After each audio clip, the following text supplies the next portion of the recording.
आज जा हम गायक लालजीत किशन आप लोगन के बीच में ही हमार एगो भोजपुरी निर्गुण जा रहल बा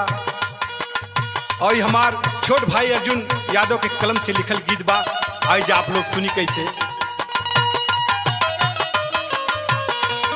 ससुरवा जात ना हो ससुरवा जात ना सखी जियरा मोर डेरा ला हो ससुरवा जात ना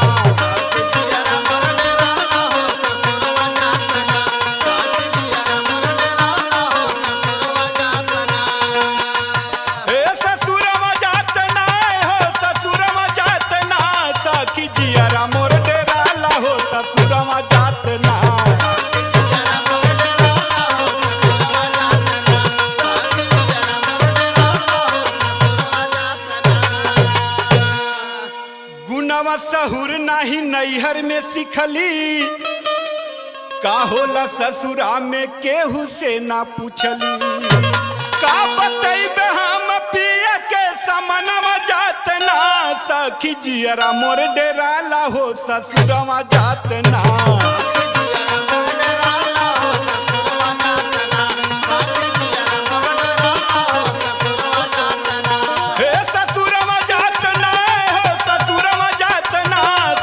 जियरा मोर डेरा ला हो ससुरवा जात ना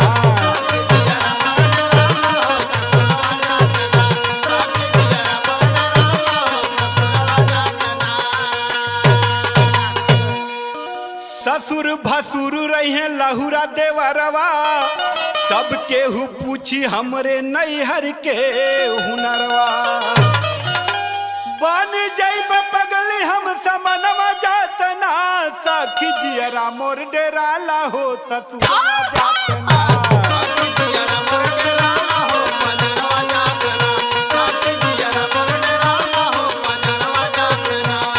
ससुरवा जात ना हो ससुरवा जात ना सखी जियरा मोर डेरा ला हो पजरवा जात ना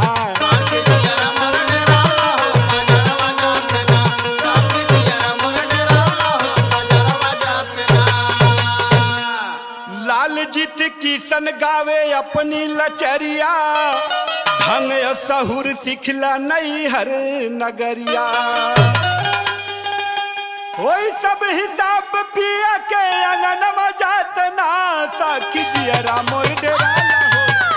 सखी जियरा मोर डेरा हो ससुरवा जात ना सखी जियरा मोर डेरा हो ससुरवा जात ना